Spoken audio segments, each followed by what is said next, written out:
بسم اللہ الرحمن الرحیم۔ شروع اللہ کے نام سے جو نہایت مہربان اور رحم والا ہے۔ السلام علیکم۔ آج ہم آپ کو اسلامی تاریخ کا مشہور واقعہ سفر معراج کے بارے میں بتائیں گے۔ اسلامی تاریخ کا مشہور واقعہ معراج 27 رجب 1190 کے مطابق جولائی 620 عیسوی دوشنبہ کی رات میں وقوع پذیر ہوا۔ سفر معراج کے دو حصے ہیں، پہلا اسراء اور دوسرا معراج۔ اسراء کے معنی رات میں لے جانے کے ہیں اور معراج کے معنی چڑھنے اور بلند ہونے کے ہیں۔ سورہ بنی اسرائیل کی آیت نمبر 1 میں اللہ تعالیٰ فرماتا ہے کہ پاک ہے وہ ذات جس نے راتوں رات اپنے بندے کو مسجد حرام یعنی خانہ کعبہ سے مسجد اقصی یعنی بیت المقدس کی سیر کرائی، جس کے چاروں طرف برکت ہی برکت ہے، تاکہ اللہ کچھ نشانیاں یعنی اپنی قدرت کے بعض نمونے دکھائے۔ بے شک اللہ کی ذات خوب سننے اور جاننے والی ہے۔ اسی سورہ کی 60ویں آیت میں اللہ نے یہ بھی فرمایا کہ یہ مشاہدہ جو رسول صلی اللہ علیہ وسلم کو کرایا گیا ہے وہ لوگوں کی آزمائش کے لیے ہے۔ دوسرے حصے معراج کے بارے میں سورہ نجم کی آیات 13 سے 18 میں ارشاد باری اللہ تعالیٰ کے مطابق حضرت جبریل علیہ السلام کو محمد صلی اللہ علیہ وسلم نے ان کی اصلی شکل میں دوسری مرتبہ معراج کے موقع پر 7ویں آسمان پر سدرۃ المنتہا کے پاس دیکھا تھا، جہاں جنت الماوی ہے۔ سدرہ یعنی شجر الرب یا شجرۃ اللہ کے درخت پر فرشتے سونے کے پروں والے جگنوں کی طرح چمک رہے تھے، اور رب العزت کی خاص تجلی نے اسے حیرت انگیز طور پر پرکیف اور پرنور بنا دیا تھا۔ یہ آخری مقام ہے جہاں سب کا علم ختم ہو جاتا ہے، آگے جو کچھ ہے اسے اللہ کے سوا کوئی نہیں جانتا۔ یہاں اللہ نے اپنے حبیب پاک کو ملاقات کی شرف بخشا اور وہ عظمت و شرف عطا کی جو کسی ذی روح کو حاصل نہیں۔ حضور پاک صلی اللہ علیہ وسلم نے اس سے پہلے حضرت جبریل علیہ السلام کو پہلی مرتبہ نبوت کے ابتدائی دور میں سورہ مدثر کے نزول سے پہلے غار حرا سے واپسی میں وادی کے اندر اس حال میں دیکھا کہ وہ آسمان و زمین تک پاؤں جمائے ہوئے کرسی پر بیٹھے تھے، جس سے آپ پر خوف طاری ہوا اور گھر آ کر آپ نے کہا کہ مجھے چادر اڑا دو۔ اسی حالت میں سورہ مدثر نازل ہوئی۔ صحیح بخاری اور مسلم شریف کی روایت کے مطابق معراج کے واقعے کا خلاصہ یوں ہے کہ پہلے مرحلے میں معراج کی رات جب کہ آپ اپنی چچا زاد بہن ام ہانی جو حضرت علی رضی اللہ عنہ کی حقیقی بہن تھیں ان کے گھر میں سو رہے تھے، کیونکہ اس کے پہلے آپ صلی اللہ علیہ وسلم کی اہلیہ حضرت خدیجہ رضی اللہ عنہا اور چچا ابو طالب کا انتقال ہو چکا تھا۔ جبریل علیہ السلام نے آ کر آپ کو جگایا، خانہ کعبہ لے گئے، سینہ چاک کیا اور اسے زمزم کے پانی سے دھو کر ایمان و حکمت سے بھر دیا۔ پھر اپنے ساتھ ایک مخصوص سواری براق پر سوار کرا کے مسجد اقصی لے گئے۔ حضرت جبریل علیہ السلام نے براق کو مسجد اقصی کے دروازے کے پاس ایک روشن دان سے باندھ دیا۔ وہاں حضور صلی اللہ علیہ وسلم نے حضرت آدم علیہ السلام سے لے کر آخری نبی تک تمام انبیاء کرام کی امامت کر کے نماز پڑھائی جو اللہ کے حکم سے وہاں لائے گئے تھے۔ اس طرح محمد صلی اللہ علیہ وسلم امام الانبیاء بھی ہیں۔ یہ روئے زمین کی تنہا ایسی نماز تھی کہ نہ تو اس کے پہلے کبھی پڑھی گئی نہ قیامت تک پڑھی جائے گی، نہ ایسے مقتدی ملیں گے نہ ایسا امام۔ دوسرے مرحلے میں حضرت جبریل علیہ السلام حضور پاک صلی اللہ علیہ وسلم کو اپنے پروں پر بیٹھا کر ایک دوسری روایت کے مطابق نور کی سیڑھی کے ذریعے آسمان پر لے گئے۔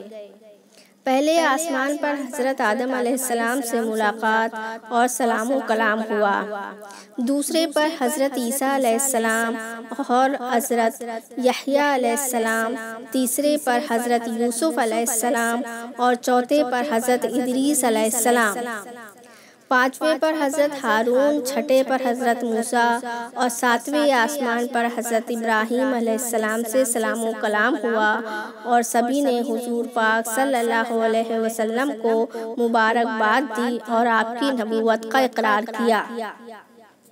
اس کے بعد حضرت محمد صلی اللہ علیہ وسلم کو سدرۃ المنتہا تک لے جایا گیا۔ اب تک جبریل علیہ السلام آپ کے ساتھ تھے، لیکن اب آگے جانے سے یہ کہہ کر معذوری بیان کی کہ اس کے آگے جانے کا انہیں حکم الہی نہیں ہے۔ تب آپ صلی اللہ علیہ وسلم کے لیے بیت المعمور کو ظاہر کیا گیا۔ پھر حضور صلی اللہ علیہ وسلم تنہا آگے بڑھے، وہاں اللہ تعالیٰ کی تجلی تھی اور اللہ کا محبوب اور مقبول بندہ تھا۔ آپ اللہ سے اتنے قریب ہوئے کہ صرف حجاب یعنی ایک پردہ رہ گیا۔ اس وقت اللہ اور اس کے محبوب کے درمیان کیا معاملات رہے وہ اللہ اور اس کا محبوب رسول ہی جانے۔ کائنات کے کسی متنفس کو اس کا علم نہیں دیا گیا۔ سورہ انعام کی آیت نمبر 103 کے مطابق دنیا کی آنکھ سے کوئی اللہ کو نہیں دیکھ سکتا۔ حضرت عائشہ رضی اللہ عنہا فرماتی ہیں کہ جس شخص نے بھی یہ دعویٰ کیا کہ نبی کریم صلی اللہ علیہ وسلم نے معراج کی رات اللہ تعالیٰ کی زیارت کی ہے، اس نے قطعاً جھوٹ بولا ہے۔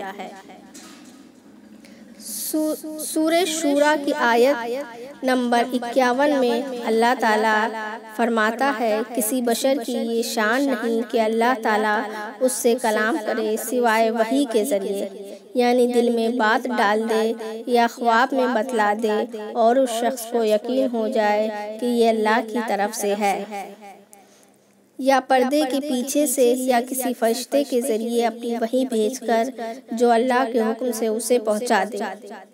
البتہ اتنا بتایا گیا ہے کہ اللہ تعالیٰ نے اپنے محبوب کو ہم کلامی کا شرف بخشا۔ اسی ملاقات میں اللہ تعالیٰ نے حضور پاک صلی اللہ علیہ وسلم کی امت پر 50 وقت کی نمازیں فرض کی تھیں اور 3 چیزوں سے آپ کو نوازا گیا۔ اول 5 وقت کی نمازیں، دوم سورہ بقرہ کی آخری 2 آیات، اور تیسری اس مسلمان کی مغفرت کا وعدہ جو شرک کی آلودگی سے پاک ہوگا۔ سفر کی واپسی پر جب چھٹے آسمان پر حضرت موسیٰ علیہ السلام سے ملاقات پر آپ صلی اللہ علیہ وسلم نے 50 وقت کی نمازوں کا تحفہ ملنے کی بات بتائی تو حضرت موسیٰ علیہ السلام نے مشورہ دیا کہ آپ کی امت اسے سنبھال نہ سکے گی، دربار الہی میں جائیے اور اس میں کمی کرائیے۔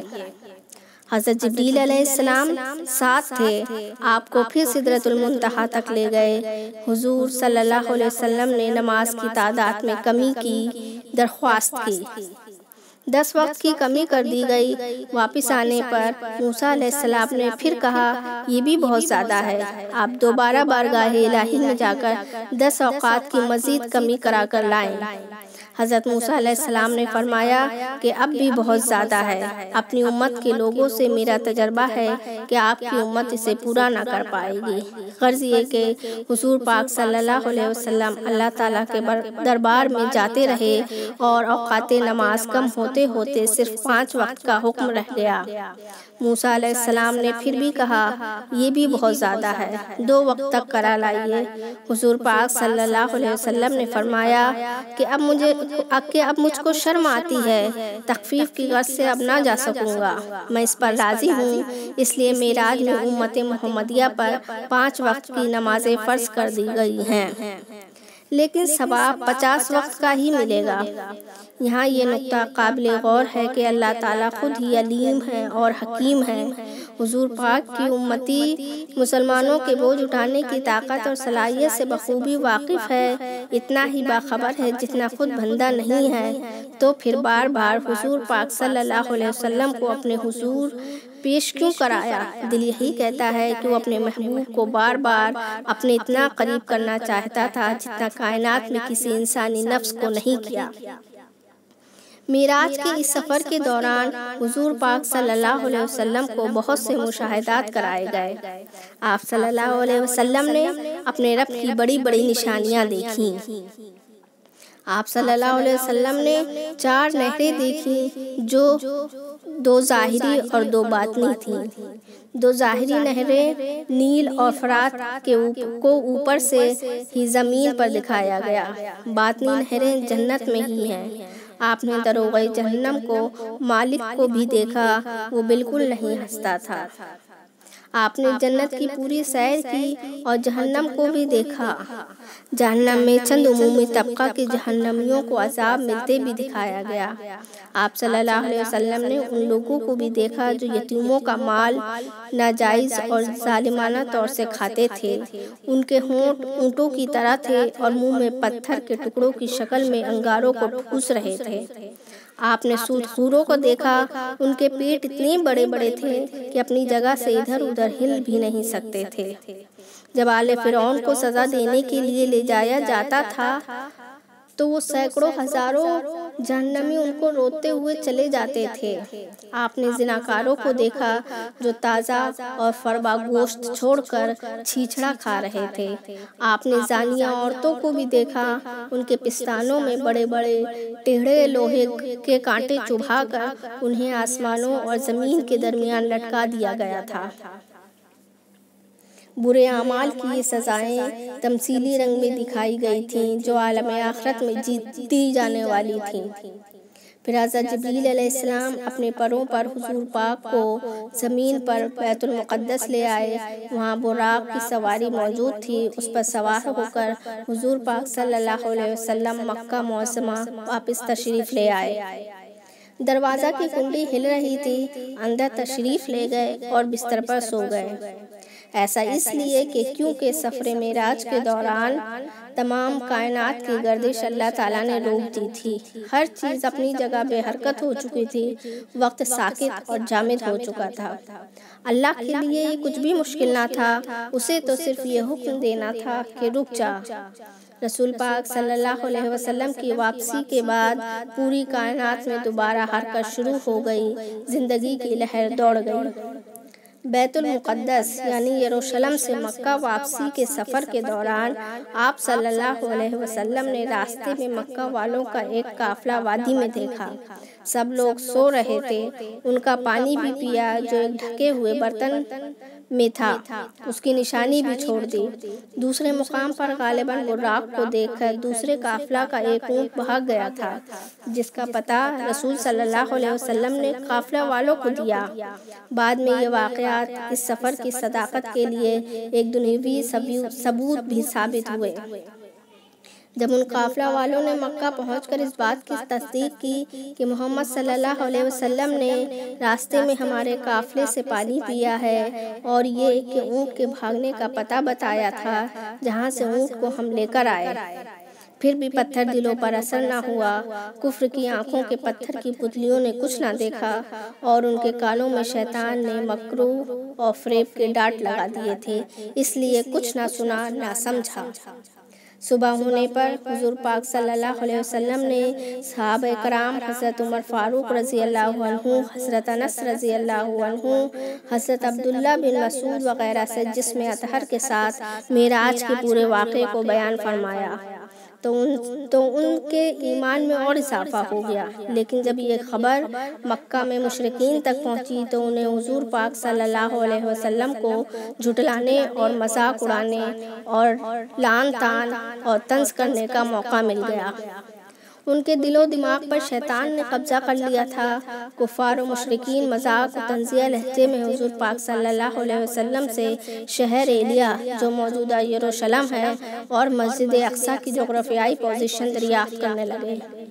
اللہ نے شہر کا پورا نقشہ سامنے کر دیا، اس لیے حضور پاک صلی اللہ علیہ وسلم نے پوچھے گئے ایک ایک مقام کی آنکھوں دیکھا حال اور پوزیشن بتا دیا، یہاں تک کہ مسجد اقصیٰ کی بعض تعمیراتی تفصیلات تک بتا دیا، جس سے وہ لاجواب ہو گئے، کیونکہ سب اچھی طرح جانتے تھے کہ محمد صلی اللہ علیہ وسلم کبھی ایلیا شہر نہیں گئے تھے اور نہ ہی مسجد اقصیٰ دیکھا تھا۔